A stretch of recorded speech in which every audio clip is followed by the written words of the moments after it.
this God of all possibilities, we gather across the space, this your creation. We come knowing that you are listening to us. You are listening to our hopes and you are listening to our dreams. Help us, though. Help us and lead us in the weeks to come so that we might pause and listen to ourselves to make sure that our words are justice driven. And help us also to listen to each other so that our perspectives are clear and we make no assumptions about each other.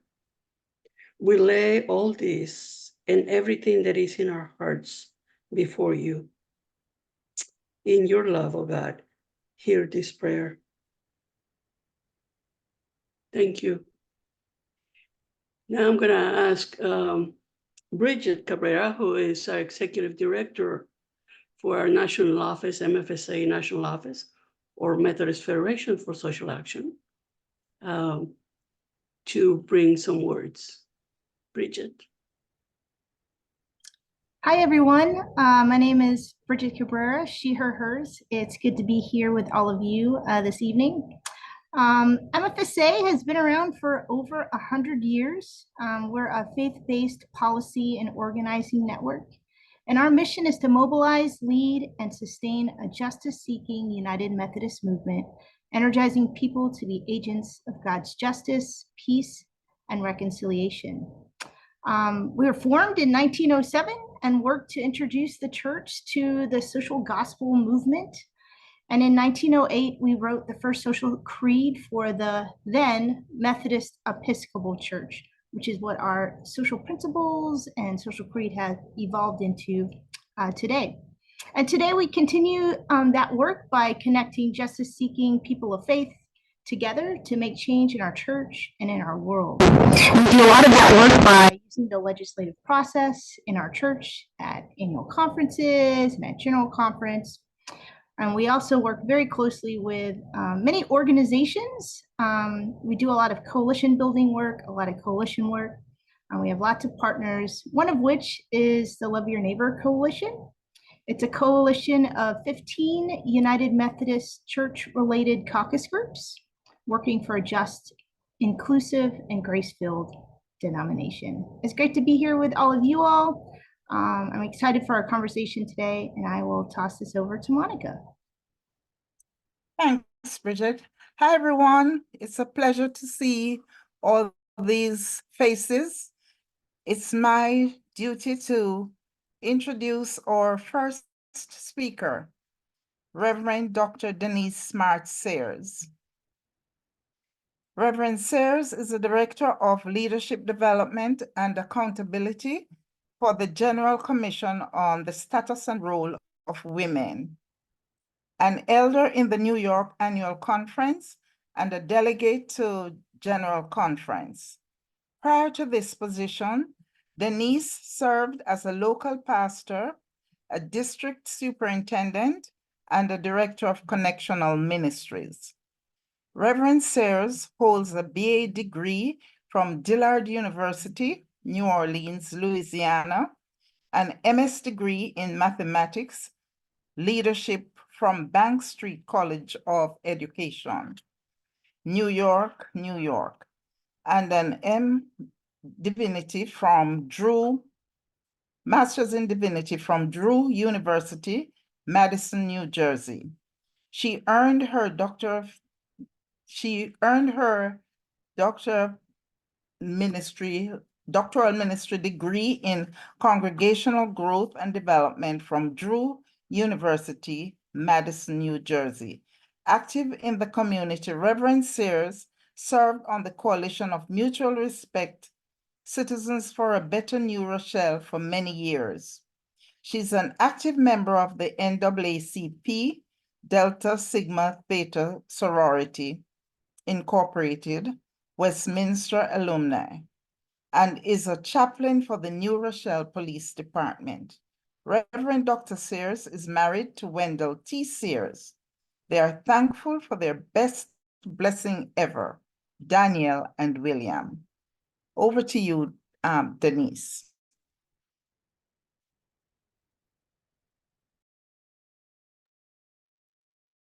Thank you very much. And it's good to be with you this evening. Thank you for the invitation, Ed and Anne, and all the officers of MFSA.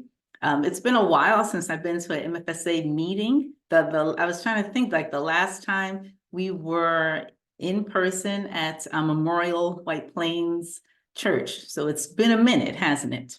But I'm so glad to be a part of the conversation this evening. And I stand here today on behalf of Dawn Wiggins Hare, the General Secretary for the General Commission on the Status and Role of Women. I am so excited to have this position. I am the Director of Leadership and Accountability, and women and children in particular have been a great passion of mine. I was an educator before I received a calling into the ministry, and I personally feel more comfortable, invited, or welcomed, if you will, in a space when people look like me.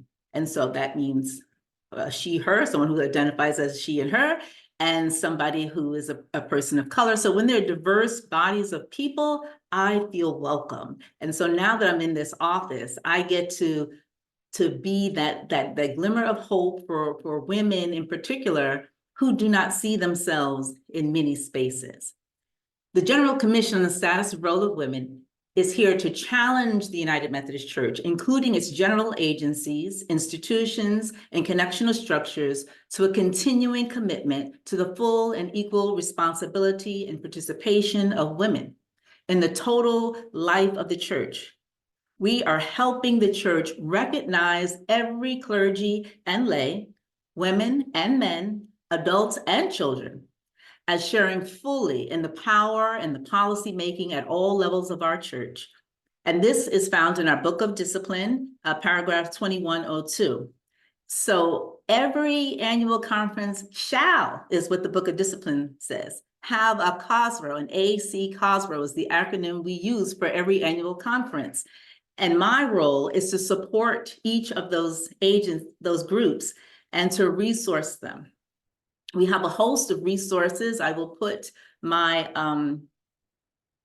what's it called? My resource, what's it called? Email. It's not an email. The website in the chat. And when you go to the website, you will like, it's gcsrw.org. But when you go to it, you will see like resource, because UMCOM supports our website. So don't go away. You'll see Bishop Tracy Smith Malone on there. You are in the right space. So please utilize our resources.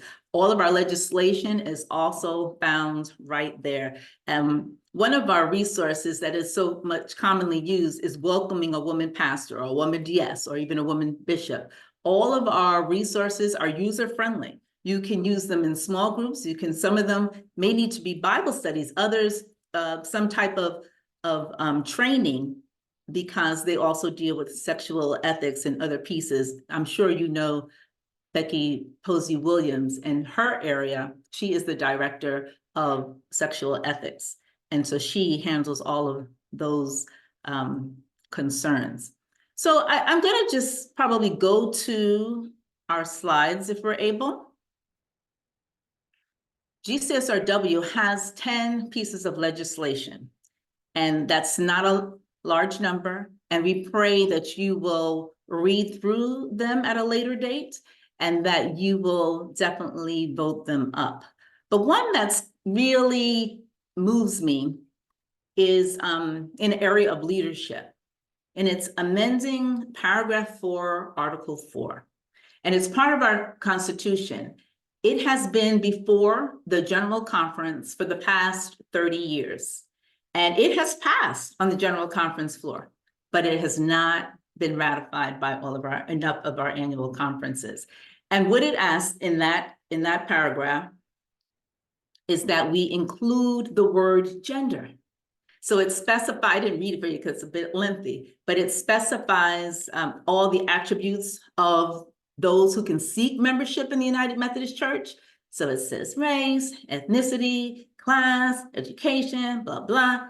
and it does not say gender. And we believe that it ought to say gender to ensure that all people are invited to be a part of the United Methodist Church.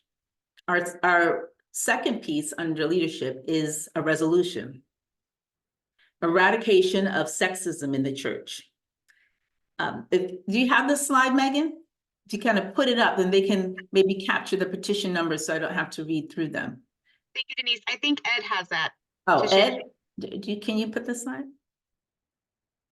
So eradication of sexism in the church is clear, right? It directs our attention to the disparity in salaries and the fact that women have more cases of sexual harassment than men. Our rationale is that we raise the awareness of sexism in the church and we work towards ending disparity of any kind. The second resolution is every barrier down until all women are fully embraced at all levels and positions of the church and society. This is a call for the church to value the contributions of women, no matter where they might be or what age they are, whether they are lay or clergy. The gospel calls us to continue our work toward equal treatment of women in the church. Now, when we move into the area of sexual ethics, we have 4 petitions that are before us. And one, I think is going to be challenging for our body to receive. It's entitled Apology from General Conference to Victims and Survivors of Sexual Misconduct in the United Methodist Church. We believe that it is time for the church to acknowledge publicly the harm that others experience from the church. Our rationale is that in order to experience restorative justice, there must be an apology. And as a part of healing victims and survivors of sexual misconduct, the church must acknowledge its complicitness in these spaces. So it will prayerfully come before the floor.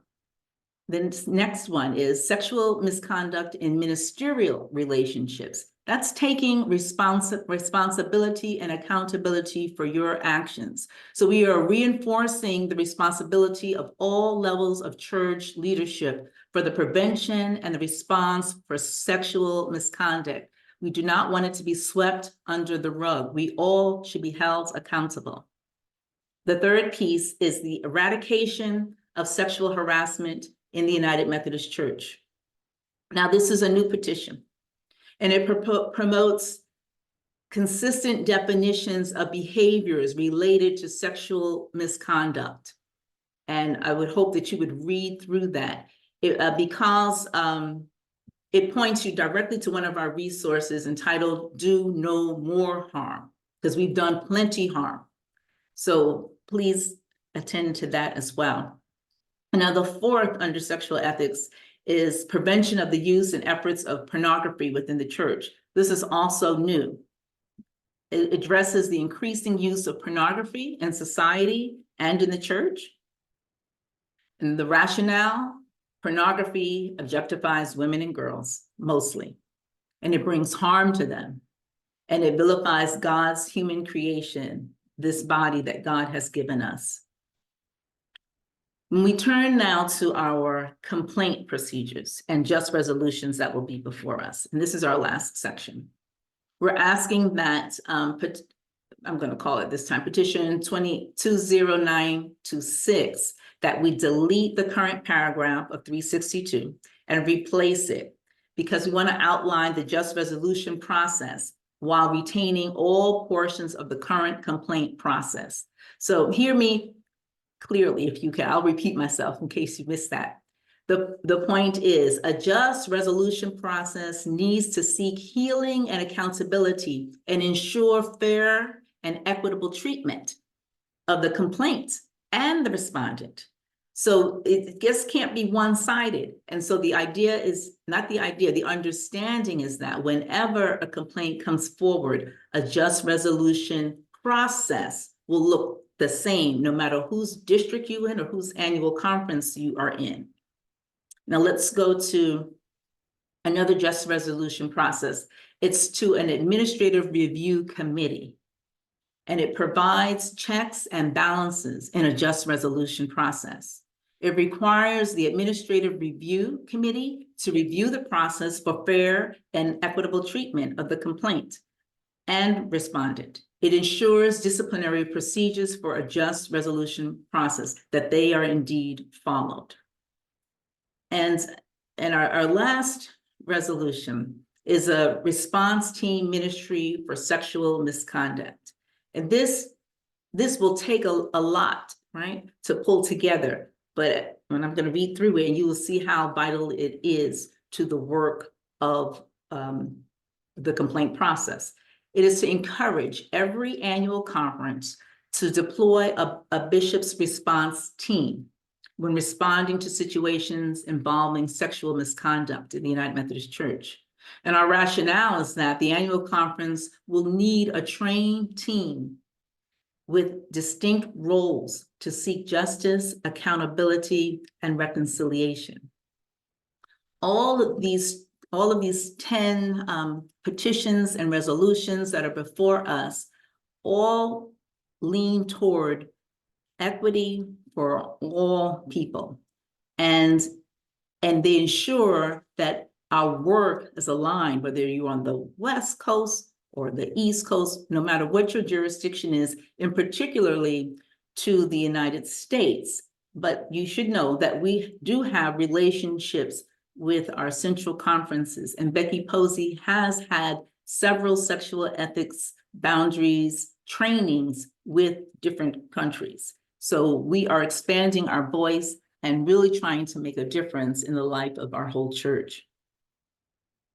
So that's our legislation as we approach this general conference that will be held in 2024.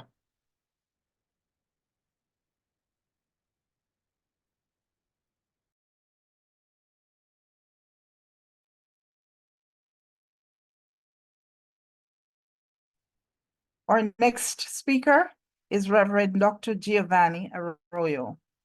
As General Secretary of the General Commission on Religion and Race, the Reverend Dr. Giovanni Arroyo is the lead official of the denominational agency that cultivates racial inclusion and the full participation of all people into the work, witness, and life of the UMC. He is an elder in full connection from the Baltimore, Washington Conference, and is also a General Conference delegate. We welcome Reverend Arroyo. Thank you, everyone. It is a great honor to be among you as we continue this journey of literally 8 weeks to get to Charlotte. And there's a lot of work still to happen. For those of you who are not so familiar with the work of the General Commission on Religion and Race, we're one of those commissions that was birthed in 1968 to really hold the newly formed United Methodist Church accountable to its commitment to reject the sin of racism in every aspect of the life of the church. And so GCOR's work is to continue to challenge and equip the church to complete its unfinished agenda of dismantling the racial discrimination that still persists in many ways in our institution, but also in the ways of how we live in our societies.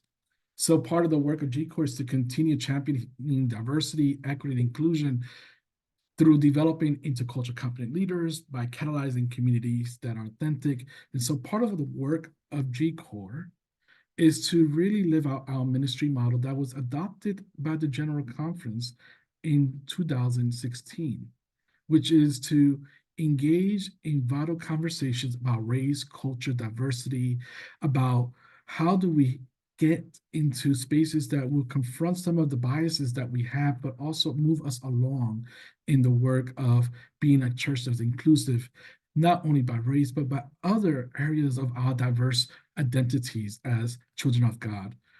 Also is part about creating intercultural leaders, people who are able to bridge across difference. And by providing and equipping leaders across the church, clergy and lay, in how to connect with the differences that exist, in naming that difference is not bad. Difference is a gift to the body.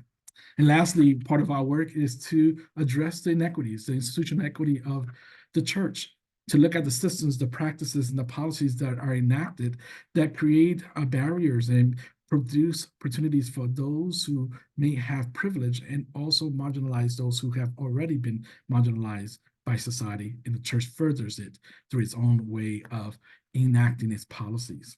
So while racism remains our primary focus as an agency, our perspective and partnership reflects the broader context, which includes the realities of poverty, nationalism, tribal conflicts, gender discrimination, homophobia, disability, generation bias, because we know that all forms of oppression are connected and they cannot be dismantled in isolation.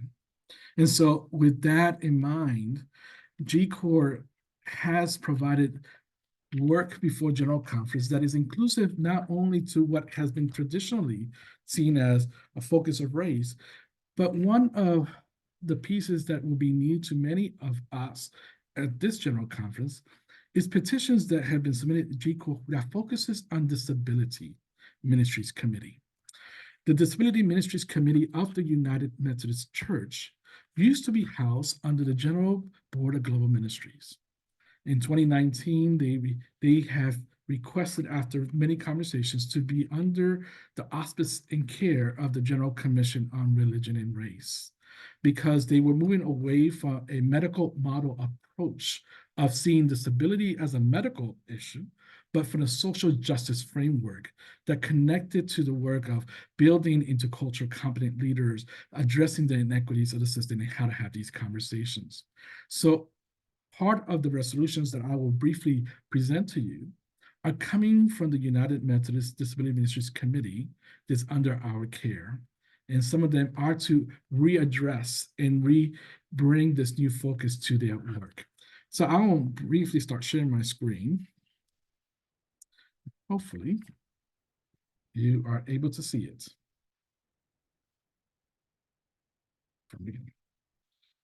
So part of the work that I'll do, I'll present briefly, is those petitions that will impact the Book of Discipline, that are going to change some of the language in our mandates of how we do church. And the other ones are going to be from the Book of Resolution. Similar to my sister Denise, the General Commission on Religion and Race really is going to challenge the church to reconsider Article 5 of our stance on racial justice. We recognize that the sin of racism and white privilege and colonialism is so active in our society that the language that has been in the Book of Discipline needs to be strengthened and to really hold the church clear on its mission to dismantle and address the discrimination policies and ways of how racism operates. And so we are providing a new language and adapting the Article 5 that makes it stronger and more direct of the commitment of denouncing racism that the United Methodist Church will live out, and that we would then continue to actively engage in being an anti-racist institution.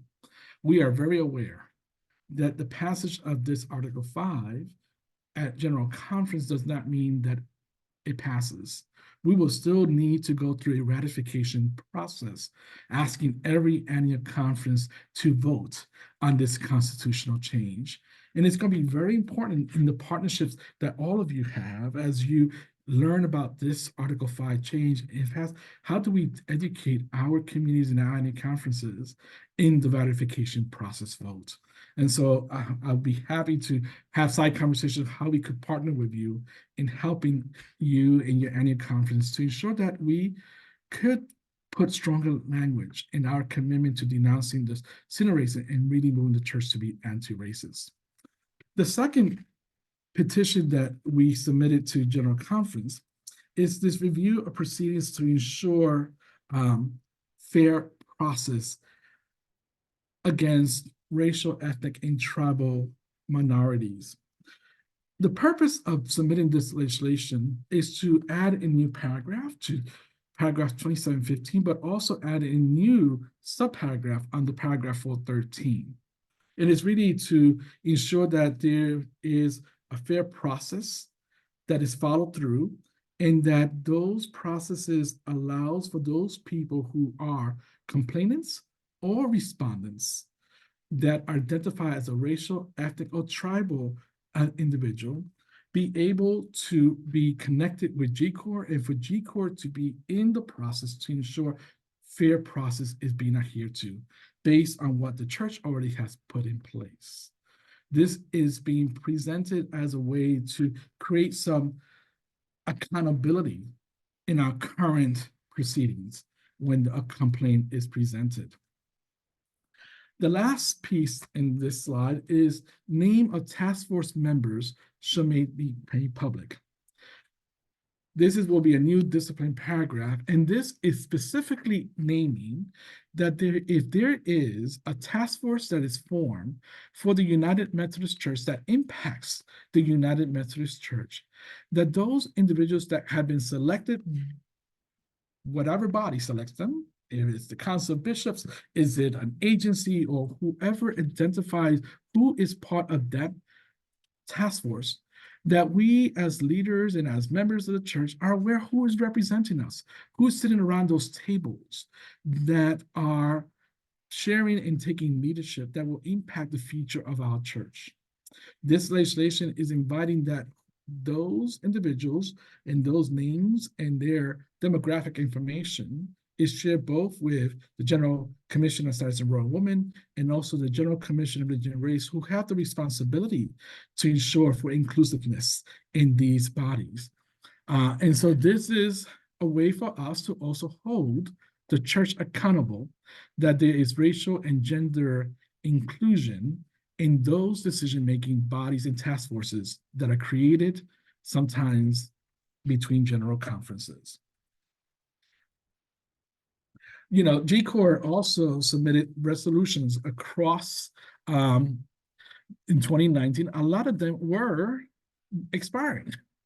And so the ones that you see on the screen are some that we updated, some are new, but these are all updated language that we have provided that historically have been already part of the Book of Resolution, except the policy for illegal overthrow of the Hawaiian Kingdom, which came out of the CalPAC conference, and they requested that GCOR, along with them, submit this to General Conference to address the actions of the Methodist pastors in the overthrow of the Hawaiian Kingdom, and how we should create an apology to those siblings at this time at General Conference. So these are all in the ADCA, many of them are all that we have seen in the past. These are the ones that are all in reference to disability ministries that GCOR has submitted. The first one regarding Disability Awareness Sunday is to change in the Book of Discipline that Disability Awareness Sunday is no longer under the care of the General Board of Global Ministries, but is under the care of the General Commission of Religion and Race. So it's just to change the entity that is now responsible, so it could be aligned with the Disability Ministries Committee's work under GCOR. The other one that will be interesting for you to be aware of is disability grants to churches. This is coming to General Conference, inviting the church to start thinking about how do we make funds available to award grants to churches. If you're not aware, the Disability Ministries Committee only gets about $5,000 a year to give grants for our denomination. And that is a very limited, but there's so much need. And a lot of our congregations are not accessible, are not ADI compliant, or create barriers for people to even be part of a worshiping community. And so part of that resolution is to invite the church to really think about how do we address providing funds to grant these projects. The other two I will highlight is the Church in Disability, which is the second column to bottom, is really their document to help the church understand theologically, but also practically, what is our stance of how we deal with disability in the church. So I invite you to really use that as a conversation for our own churches, engaging in the reality that 1 in every 4 people has a disability in the United States. The last one that just was submitted is overcoming ableism. And that is to address the reality that we operate in an ableist society and an ableist church. And so how do we continue to address the reality of how this ableism mindset needs to be shifted and recognized of the different disabilities that people have, those that are seen and those who are unseen. These are a list of petitions that were submitted to the General Conference just to be retained as, which means we were invited to look at every resolution that we had, and if they were to expire, we wanted to keep in the book of resolution, we could submit them as retained as, which meant that the current language in the book of resolution that we have will be the same language that we will adopt in 2020 in Charlotte, and that it gives time for agencies to then come back and add new language, because all of a sudden we were informed the whole book of resolutions was up for renewal. So these are the ones that we have submitted to General Conference for retain as it is already. The last thing I will share that G-Corps is engaging as part of our work is not a petition that was submitted by G-Corps, but was a petition that was submitted by the General Board of Global Ministries on behalf of the National Plan for Hispanic Latino Ministry. As we are aware, we have ethnic ministry plans that are supported by the church. We have 6 of them. One of them is the National Plan for Hispanic Latino Ministries. In conversation with the executive committee and in engagement of a process discerned for years, they have invited to engage the General Commission on Regional Race to allow them to move and become under the care and of the G-Corps office. The General Board of Global Ministries is submitting that petition to allow for the national plan to now move to the care of G-Corps, and they continue to do their work because it aligns to the decolonizing reality that we address, the anti-racism lens that G-Corps brings, and the intercultural competency of building leaders across difference, which aligns to the way that the national plan is currently seeking their way into the next quadrennium. So these are some of the petitions and the work that we are submitting to General Conference as we seek to be a church that tries to do better and be more open to our communities.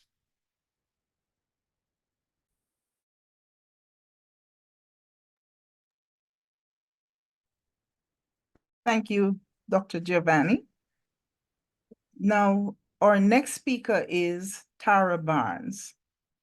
Tara is the Director of Denominational Relations for United Women in Faith, helping members understand the United Methodist Church so that women's voices can be heard in the church's decision-making spaces.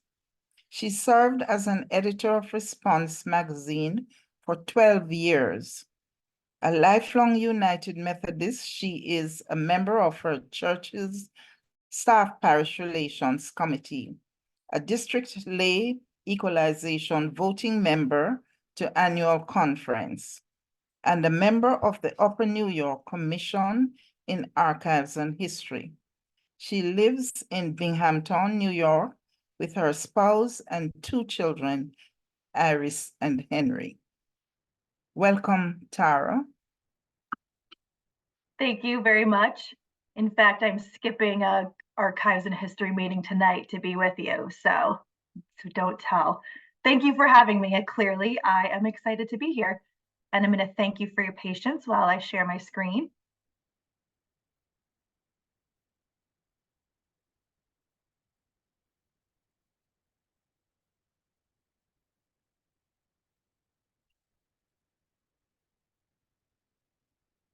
And fix the display settings. How are we? Does that look good? Okay, I see thumbs up. Thank you. I am Tara. I'm with United Women in Faith, and I too am going to share our legislation coming up to the 8 weeks away General Conference. 8 weeks away. So As your official lay women's organization of the church, the Book of Discipline tasks us with expressing the concerns of women organized for mission. So one of the ways we do that is to show up at General Conference by bringing legislation that uplifts women, children, and youth. Our guiding principles for General Conference are gender equity, anti-racism, mutuality in mission, and full inclusion. I'll post a link to our statement on General Conference at the end of my presentation. And I will get into our legislation. Here are our new resolutions that we have submitted to delegates that we hope they vote yes on. They are Children's Sabbath, the girl child, status of women, and voting rights protection in the United States. Now, those first three might look familiar because they were once resolutions in the Book of Resolutions. In 2016, the committee did not vote on them. So they weren't defeated, but they also didn't pass because the committee did not prioritize them as important. So we're bringing them back in front of the church and hoping this time around they are prioritized. Children's Sabbath, it encourages churches to observe the Children's Sabbath, which is a multi-faith program of the Children's Defense Fund. We would like you to do this on the third Sunday of October. We are not asking for it to be a special Sunday or for an offering attached to it, just a time to prioritize children in your prayers, your programs, your services, and in action. The Children's Defense Fund even creates all the materials for you. So I think that, hey, let's put this back in the Book of Resolutions. It seems like a good idea to me. Maybe even consent calendar, right? The girl child, that one calls on the church to engage in advocacy to rectify conditions that limit girls from reaching their fullest potential, and asks for the church's help in ending child marriage, and ending female genital mutilation, and ending child labor, and in ensuring that girls have access to clean water, safe homes, and quality healthcare and education. The status of women, that calls on the church to address the rights of women and work toward women's equity globally in areas such as education, healthcare, violence against women, migration, climate justice, and the media. Voting rights protections in the United States is brand new, but the problem is not. It calls attention to the disproportionate impact of voter suppression and disenfranchisement of communities, and especially women of color in the United States. And it recruits the church into ensuring that all communities have access to full rights at the voting polls. We will also be bringing 11 resolutions for readoption. Like Reverend Arroyo said, the whole book is up for readoption this year. The whole book expires, the whole Book of Resolutions, if General Conference doesn't act on some of these. So we would like these 11 pieces, these 11 petitions to remain in the Book of Resolutions. We have submitted them as readopt Resolution 1025, readopt Resolution 1028. We'll go back and make some updates at a later General Conference, but these are faith and justice issues that the church still needs to be a part of finding the solution for. So we feel it's really important to keep these particular resolutions in the Book of Resolutions.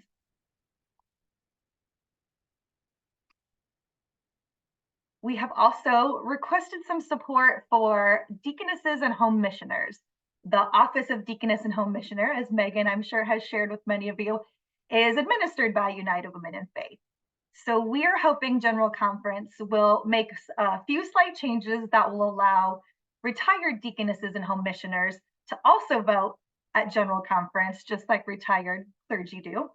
And in this world of remote work, we want to make sure that deaconess and home missioners can be members of the annual conference in which they live, even if their job is in a different annual conference. So we're hoping that General Conference supports those changes as well.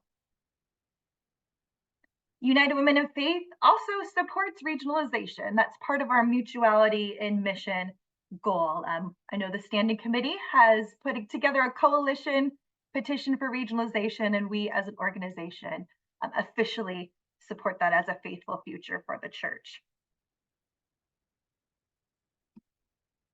We will be hosting women's briefings in collaboration with the wonderful General Commission on Status and Role of Women. We will have one for Central Conference, General Conference delegates on April 20th, the Saturday before, if you're in town early. And on Monday, April 22nd, we will invite all women to come be part of the briefing. The biggest purpose of these is really just to give women delegates a chance to meet each other, be together, talk about some of our concerns, and highlight some of the resolutions and changes to the Book of Discipline that would advance women's equity. It's only 36% women at the last General Conference, so it's still really important that we take some time to caucus together in these spaces. We'll also be hosting with other climate justice organizations on Earth Day Vigil. So come to the women's briefing on Earth Day, and then after we will be making a stand for climate justice with other groups there and local groups as well in Charlotte. Those deaconesses and home missioners I talked about, we'll be consecrating a new class of them on Monday, April 29th. These are dates I'd like you to save. This is another way to support the work of United Women in Faith, supporting our legislation and showing up for some of the activities that we hope to bring people together for. And here's a quick save the dates for you. Here's the events I just mentioned. We'll also be having our plenary presentation on Monday, April 29th. So we're going to call that United Women in Faith Day. That'd be really great if you could show up and be a part of the work that we do. Visit us in our booth as well. We're going to have an exhibit space, and we're going to have a shared space with all of the other agencies, because we work together often and a lot of our work is symbiotic, right? So make sure that you come visit us there as well. We'll also be handing out to all delegates and then some beautiful beaded pins made by Native American artists. We commissioned these artists to create these pins as a way to remind delegates that you have hundreds of thousands of women across the connection praying for you. So if you get one of these pins, be sure to wear it. So here's my final, we'll call it a plea, why not? Here's how you can support United Women in Faith.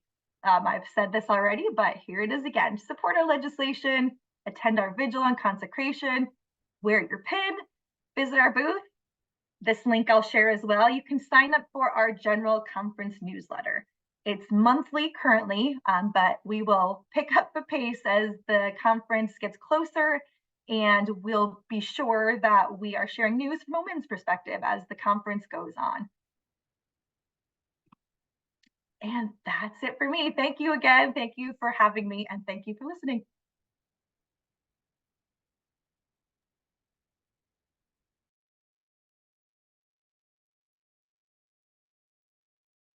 Thank you, Tara. Okay, our final speaker is the Reverend Dr. Liberata C. Bautista, who is a civil society leader whose professional life has been dedicated to working with faith-based ecumenical and non-governmental organizations worldwide, spanning the last 4 decades. Dr. Bautista serves as president of Congo, the Conference of Non-Governmental Organizations in consultative relationship with the United Nations, and an international non-governmental organization with general consultative status with the United Nations Economic and Social Council, ECOSOC. Bautista is an ordained minister of the United Methodist Church, and since 1996 served as the Assistant General Secretary for United Nations and International Affairs for the Church's General Board of Church and Society. Bautista serves as an NGO representative to the United Nations worldwide for both Congo and UMC-GBCS. He was previously the chair of the Council of Organizations of the United Nations Association of the USA, UNA USA, and the Committee of Religious NGOs at the UN, CRNGO. Bautista studied political science, history, and international studies at the University of the Philippines, as well as religion and social and political ethics at Drew University, USA. He's a fellow of the World Academy of Art and Science, WAAS. Bautista has traveled to more than 80 countries worldwide for personal and professional trips, attending major UN conferences and ecumenical, interreligious, civil society, and academic meetings. Bautista has lectured and taught in university, college, and theological seminary settings, and has edited books and published articles and monographs on various subjects, including international affairs, NGO and civil society dynamics, social and political ethics, theology and religion, ecumenism and religious liberty, human rights and human dignity, indigeneity and indigenous peoples, global and forced migration, and peace, justice, and social transformation. For more information about Bautista, including his publications, you can visit his website or email him at president@ngocongo.org. We welcome Reverend Dr. Bautista. Thank you very much. I'm deeply honored for having me here. Let me share a screen with you.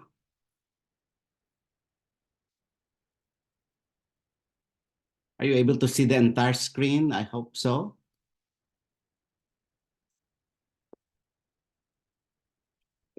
Okay. Oops. Our General Secretary, John Hill, greets you as well. He is not available today. Otherwise, he would have joined you. But I'm glad to be with you tonight. I'm going to share with you the General Conference legislation of the General Board of Church and Society. As you very well know, GBCS is the International Public Policy and Social Action Agency of the United Methodist Church. It shepherds both the crafting as well as the implementing of the social principles. And as you can see in this presentation, one of the top three matters that we bring to the General Conference is the proposed social principles, revised social principles, and then a petition to revise a section of the Book of Discipline with respect to the membership of the board of directors of church and society, and then the usual array of petitions dealing with the Book of Resolutions. You will see in your DCA Volume 2, Section 1, pages 130 and 132, the entire process since up to 2012, up to 2020, when the General Conference was supposed to happen. And now in 2024, the revised social principles will be acted on. And it is the hope of the General Board of Church and Society that the General Conference 2024 in Charlotte will approve the revised social principles. I see in the screen, perhaps page 4, my former colleague, Neil Christie, as you very well know, who has done a lot in the crafting. It's been an honor to travel with Neil in many parts of the world, in many annual conferences and transnational conferences, teaching and leading the development of teaching materials that are based on the social principles. And so what you have before, what the church has before it, the revised social principles, is a set of principles that is that integrates very clearly and loudly, if I may say, the biblical and Wesleyan references throughout the entire text of the revised social principles. Its principle is written in a concise and clear way. It's a revisiting of a language that has been tinkered with between 1972 and 2012. And so this major revisiting produced the revised social principles. And what the church has in this revised social principles is an expression of a far clearer global character of the language used, and a far wider, if I may say, worldwide expression of the understanding of the church, of its faith, and of its witness in the public square, put into words that have been reduced in what used to be 6 sections and now 5 sections. So you've got the social principles as the #1 priority for GBCS, and then we have the petitions related to the book of discipline, and you will see here paragraphs 160, 161, 163, 164, and 106. But these are paragraphs that are related to the social principle. As you very well know, the social principles are part of a section of the Book of Discipline. While they are not law, they are a studied understanding of the church, of its witness in society, and they belong rightly so in the preliminary pages of the Book of Discipline. Let me see. I'll go back. No, let me go back to this. Oh, my. So you've got the Book of Resolutions, and I'll put on the chat later on that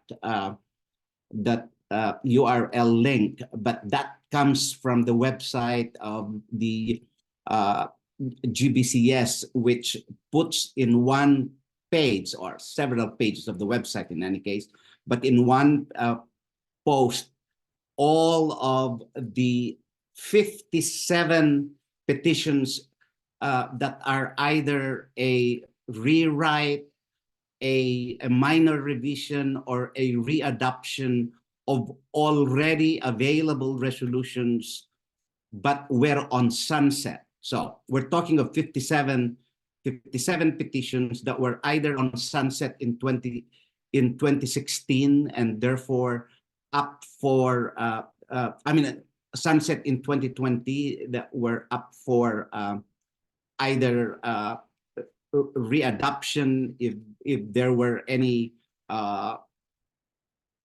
rewrites or updates, and that they remain to be relevant in our world today. And that's the case for a number of those which of these petitions which were up for either readoption or amendment. And of the 57, no. And then aside from the 57 Book of Resolutions petitions, we also have 10 new proposed resolutions. And these are the ones, 8 of them are new petitions, and 2 of them were old petitions, but the 2016 General Conference did not have time to deal with them. And they're very close to my heart and to my work, because those 2 resolutions deal with crimes against humanity, genocide, war crimes. And you can imagine this resolution needed to be adopted in 2016. The Legislative Committee ran out of time. But can you imagine how salient and how relevant these are today? in what's happening in many places around the world, especially Israel, Palestine, Sudan, and in many other places where crimes against humanity, genocide, and war crimes are happening. And then the other resolution is to do with the United Nations and multilateralism. Going into 2016, Church and Society amalgamated 3 different resolutions dealing with the United Nations, dealing with multilateralism, dealing with internationalism. And that was initially put forward by what was then the United Methodist Women under Mia Jolly, may she rest in peace. It was her handiwork, and those 3 resolutions were put together. And in 2016, we put forward 1 resolution called the United Nations and Multilateralism, and then the Legislative Committee ran out of time. I hope that this resolution passes the muster of the General Conference this time, because of the inevitability and the importance of the work of the United Nations in mitigating all too nationalistic posturing of individual nation states in a world that needs global collaboration on climate change, on health justice, on racial justice, etc. So 57 amended and readoption resolutions and 10 new resolutions, 2 of which are technically old but new, because this is the first time that the General Conference will deal with them. And then the reduction in size and the restructuring of GBC board. You will recall that of the 4 general boards that went as early as in Tampa, and then subsequent general conferences, they have reduced their boards. And this time, Church and Society is going to Charlotte to say, from a total membership of 62, we want to pair that by 30 to end up with 32.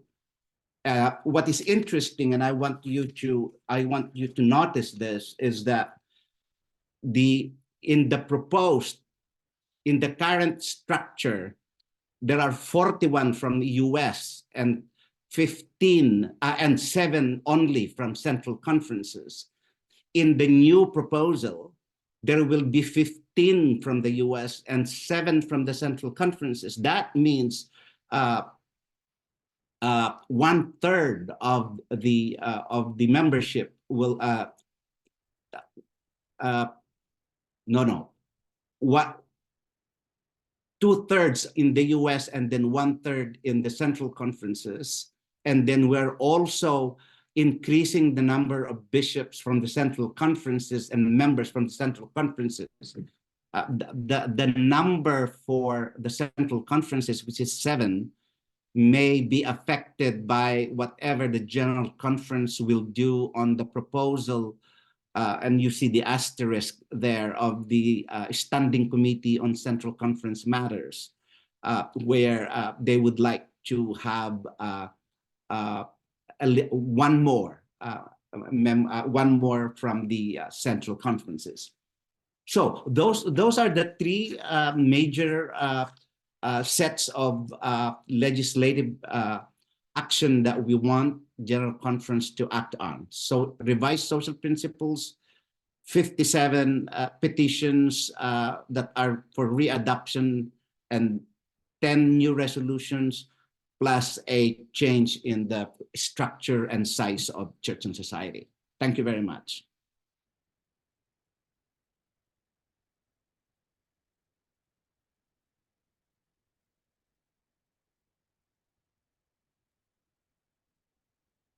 Well, thank you so very much. This has been amazing to hear all this great work from our agencies, and I wish we had about 2 more hours or even more than that, so we could get into more details. But we're now coming to our time of the panel discussion, and so if you would like to ask a question, I know we don't have time to answer them all because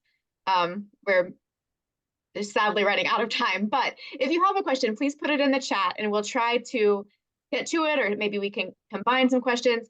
But first, we would like to ask our 4 speakers to share their reflections on the future of the denomination of the United Methodist Church, specifically around race, gender, and inclusion. So I hope you've had time to process some of that. And so we're going to start that panel discussion right now, as soon as they're where you can see them spotlighted.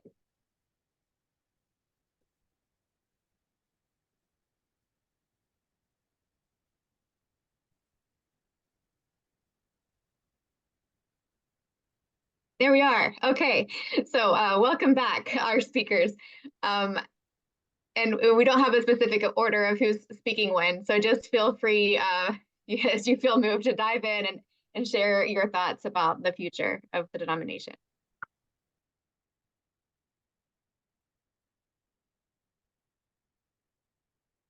Well, I'll start since I had the longest time to rest. My mind kept on really going back to scripture, right? And I was saying, I continue to look to the hills from where my help comes. It comes from God. And so we are this called group of delegates to come to this general conference and make these strong votes and declarations of who we want to be. I have such hope for our denomination that it really kind of bubbles over inside of me. I know we have so much work to do as it relates to reconciliation, acknowledging our harm, looking at our history and where we've made such grave mistakes, and repairing those pieces. And I don't think we can go anywhere far unless we acknowledge and take the time to heal the wounds that exist amongst us as a people. And then I would add that, any of us could go anywhere, but General Secretary Giovanni and I, we're from Brooklyn. And so at every block, there is a church. And I declare that we are not, no, I'm not trying to be disrespectful to the other churches, but we are the United Methodist Church. And if we're going to be the United Methodist Church, we need this contingent that appears on the Zoom today. We need these social justice moving pieces that make us United Methodists. That's the core of who we are. We could go down the street and be one of the other churches. And so without us, you're just a church down the street. That's what I say to us in our future. So I pray that we would hold fast to our tenets, the ones that we need to hold, and we know what we need to release in order to be a better people, a place where there's justice and equity and people can find and see space where they are welcomed. Thank you.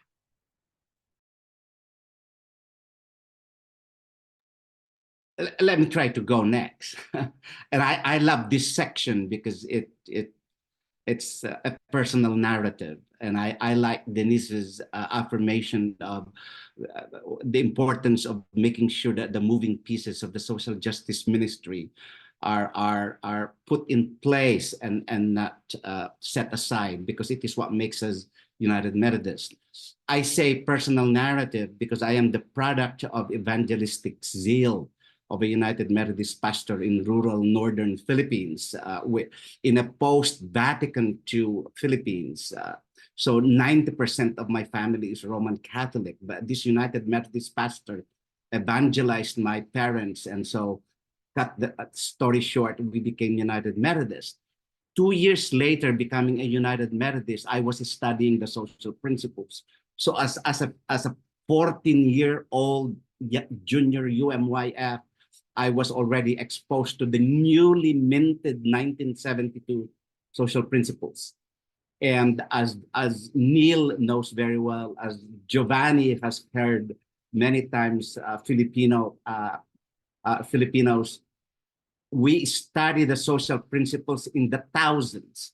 I was national president of the MYF, and in one particular 4 days in December, more than 10,000 MYFers with their pastors and deaconesses study the social principles in one go, every year, year in and year out. I haven't seen that in the United States. I haven't seen that in other places anywhere. And so when they say that the social principles are alien to our understanding of the Wesleyan witness to the world that Wesley called his parish, our parish. I said, what have you been doing all these years of Methodism? That's number one. Number two, and I'll cut it there. I am an ordained minister from Northern Philippines, and I remain to be so. I've chosen to be so, in spite of the fact that I've been here in the United States for 30 years. And I say that because I think that to be true to the move to regionalize the structure is to be forthright with the use of the language to decolonize the church. Inclusion will mean a decolonization.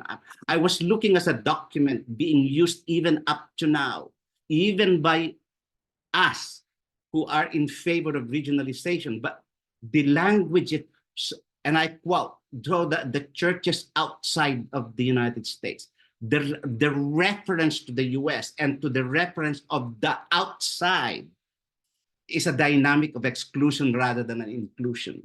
And I think that even in our move for inclusion and decolonization and anti-racism, I must warn us that racism is not anymore, is not a function of numbers, of minoritization, ethnic minority local church. Yeah. There are 100 million Filipinos. There are perhaps 100,000 Belgians, but the Belgians will never be called ethnic minority because they're white.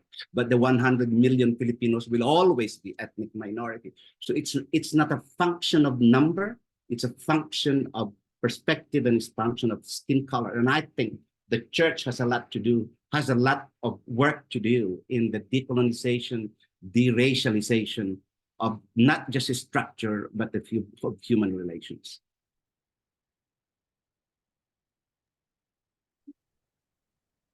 Thank you, Levy, for studying that stage in that way. When I think about this question, I remember this term. We live in a post-racial era. We have a Black president, Obama's the president. We are a post-racial society. And now we could probably say we're living in the white supremacy era in the United States. What a divergence of where we thought we were in 2008 to where we are today.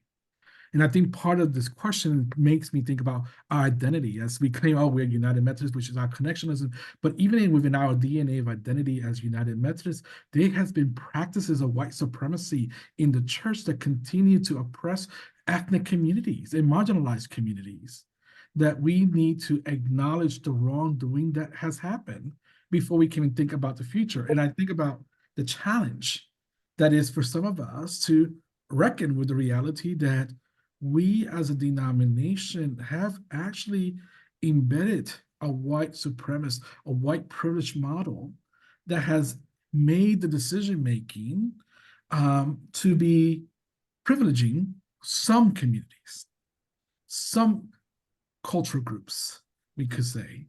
And so as I think about the future, I think about that in 2045 in the United States, there will not be no majority ethnic or racial group. That's not far from here. That's 20 years from now.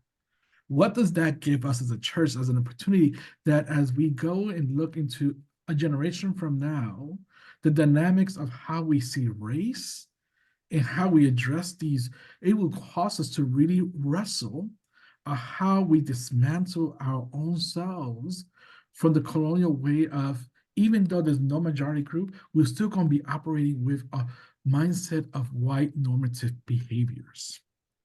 And so as I think about the future of the church, it means that this is a time for us to prune and to really grapple with how we continue to address the realities of racism, how we address the isms that are also oppressive, the intersectionalities of our race, our identity, our cultural class, social class, our education, our political affiliation, all these identities that shape us will need to be then reimagine how we think about our identity as United Methodists. I think part of the other reality that as I think about this is that as we look at that reality, one of the beauties that demographics say is that we'll have more people in 20 years that are bicultural or multicultural, multiracial, which makes it even more prevalent for us to be able to start engaging. What does that look for us to claim that we're children of God that have all these identities coming together? And if we're talking about inclusion, I think part of the challenge for me as a gay man, and as I think about the church that I love, but also sometimes have a love-hate relationship, is that there is a different shift of leadership that's required. A leadership that is not one that says this is a scribe way of how we are the church, but that we need to shape and disrupt the tables that we are engaging in so that we could actually create the space that when that opportunity opens, we could create inclusion for all identities that are available at the life of the church. And I think the other piece that we have to address that as we think about these things is colorism. Colorism and anti-Blackness is part of the realities of where we are today. And so if we are not able to grapple with this, people are saying right now that the United Methodist Church is growing racially. But really, is it? Or is it a fact because of disaffiliations and because the majority of our disaffiliated churches are white churches, the numbers are shifting, but it doesn't mean that racial ethnic people are coming to United Methodist Church or we're including them. It's just a shift of numbers because we are not being intentional about how do we deal with the realities of race, gender, and inclusion in our church. And so I think as I look at it, we have an opportunity to really disrupt. And I hope General Conference as a delegate, disruption is not comfortable. But out of disruption, out of the chaos, if we're going to go biblical, Genesis chapter 1, verse 2, in the midst of the chaos, the Spirit of God moved. And I pray that the Spirit of God moves among us as delegates as we disrupt and don't know what is yet to be created in our midst. And I'll stop preaching.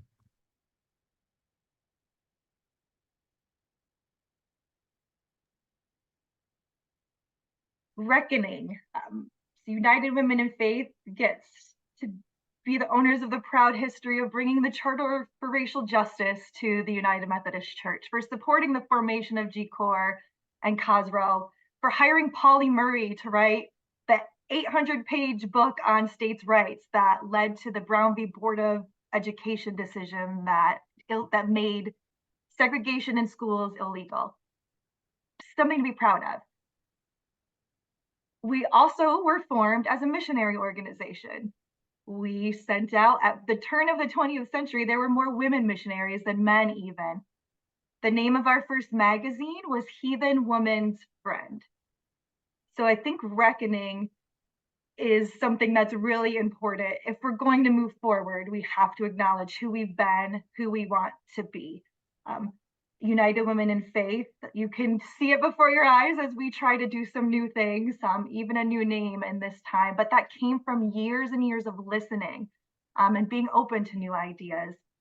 I think if it was more than 36% women delegates at the past General Conference, 2019 might have went differently. I don't know that for a fact, but I feel deep within my bones that it would have been a bit different General Conference.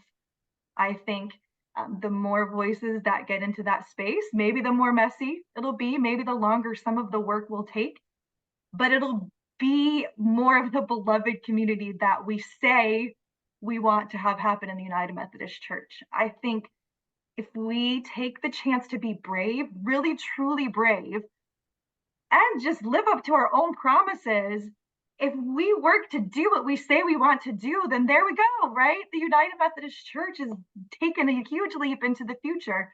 We talk really well. We haven't had a great track record on being able to figure out how to build the beloved community and fulfill our own promises. Doing what we say we're going to do. In our social principles, right? Our wonderful social principles that we should all be studying. Maybe I'll teach a Sunday school class with the kiddos in my church on the social principles, right? Those we are such a beautiful denomination and our beliefs are so strong. Oh, we just need to live into them. We need to put feet to our prayers, as my colleague Yvette Moore would say all the time. And I really think that's what the faithful future of this church is. Bravery, stop apologizing, and listen and then act. We can't listen, we can't speak without following it up with some action. Thank you all for those reflections. I think we have time for at least one more question. So then the next question I have is about how, with the coming changes in the United Methodist Church and the hopeful regionalization, how will that affect your ministries, or I mean, your important work as agencies of the United Methodist Church?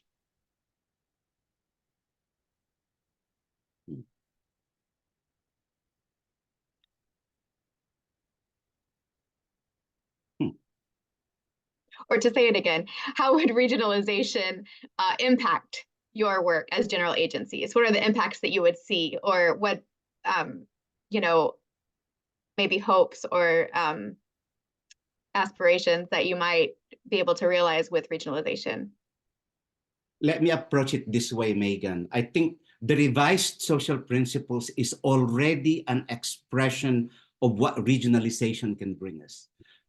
The revision process for 12 years, well, not 12 years, the revision process for 8 years that produced the final text is an example of regional voices coming into play and putting text to what they feel as situation on the ground.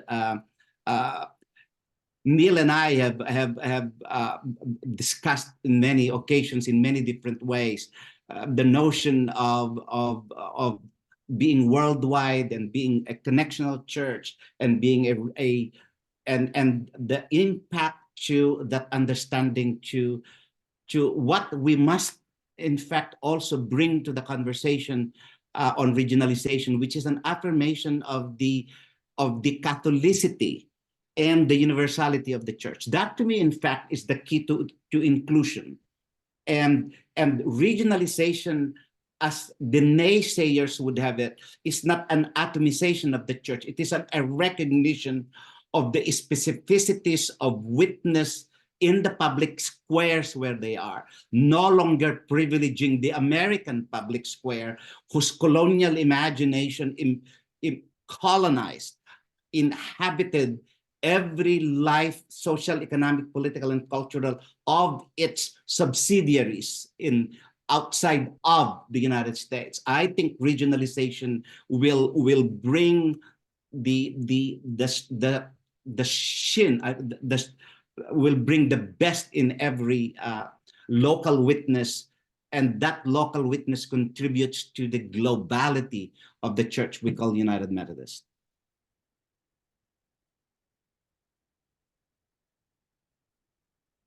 I think that's a great question.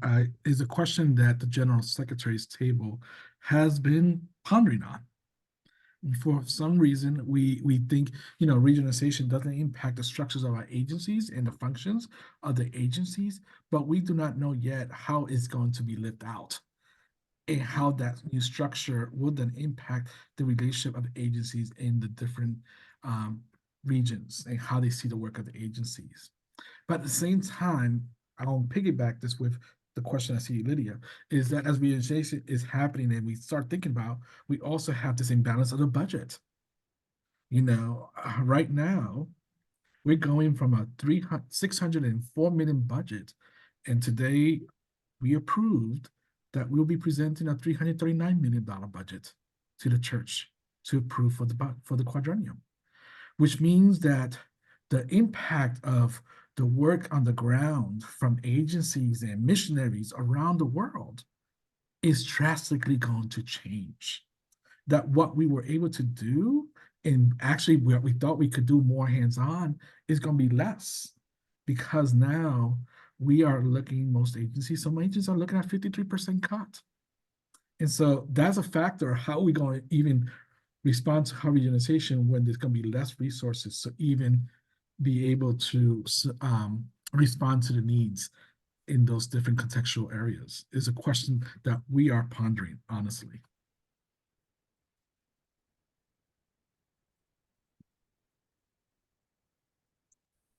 Thank you. Any final thoughts or comments from?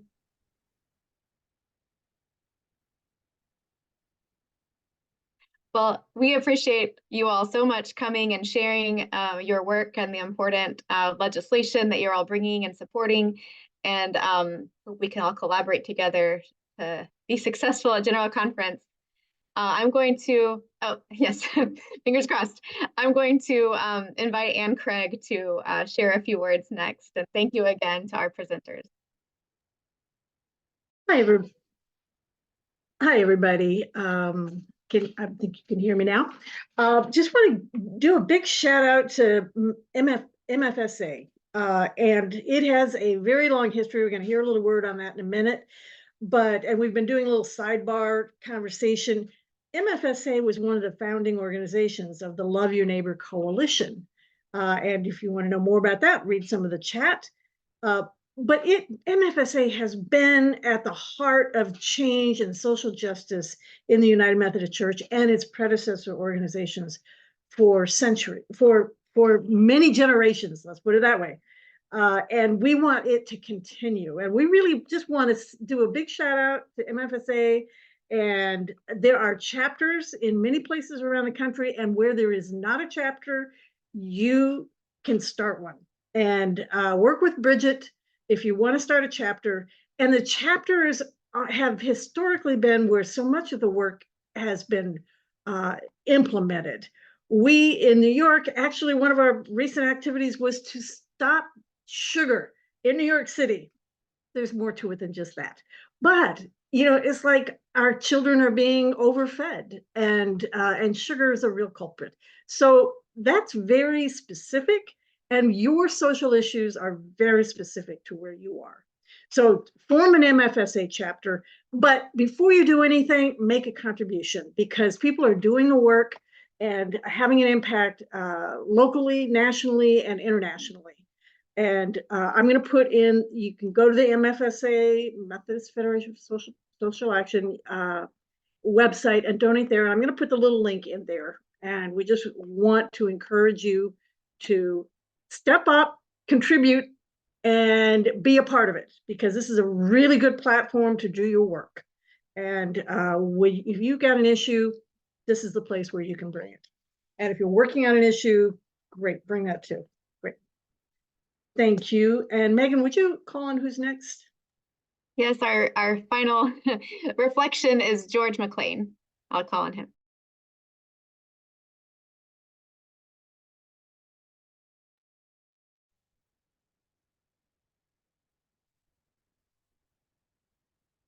I think I'm unmuted now.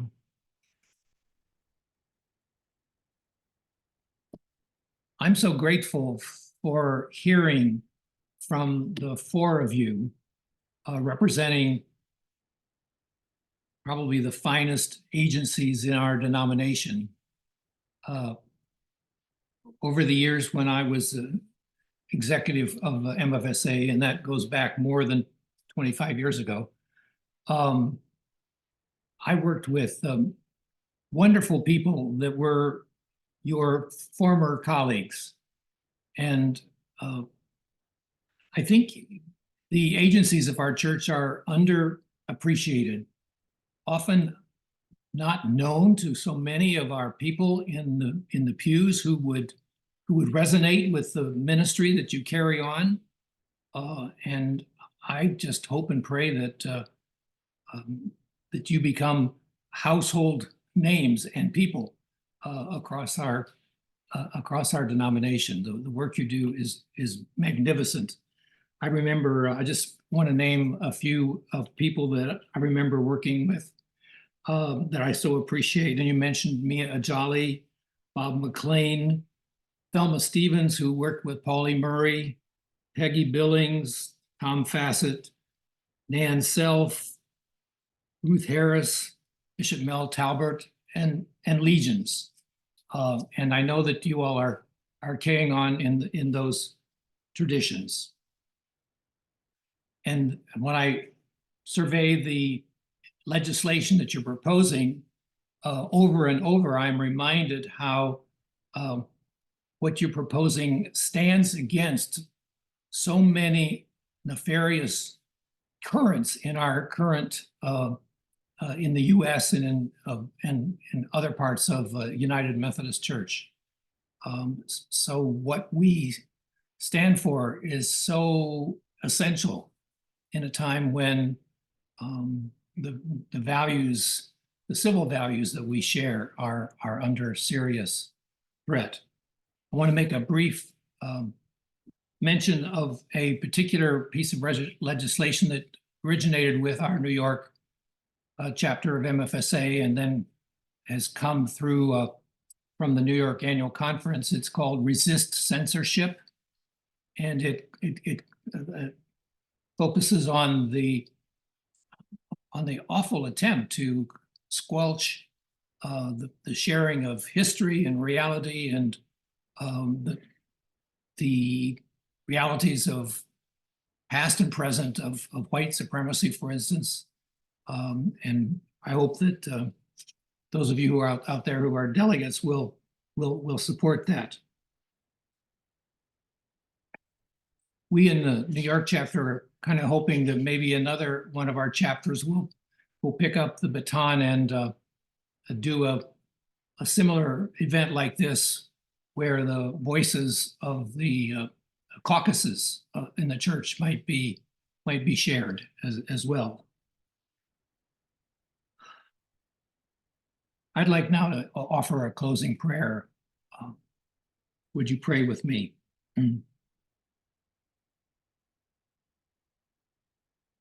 Oh God, we thank you for all who have gathered in this amazing way for this last hour and a half. We thank you for the concern that it represents, for the commitment, for the amazing witness that is being made in national, international circles and in very local places and congregations. In this scary time, oh God, we pray that you would protect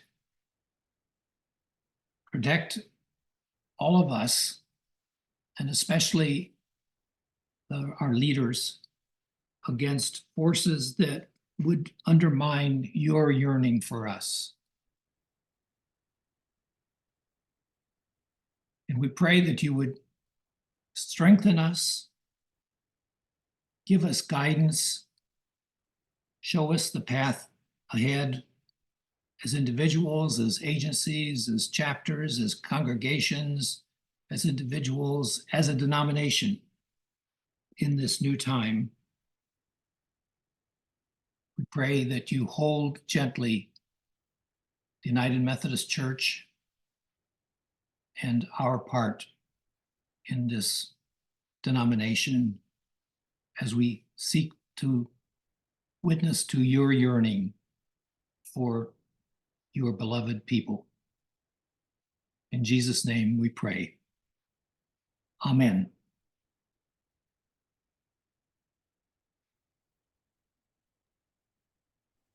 Certainly want to thank everybody for coming tonight, and especially our four wonderful presenters.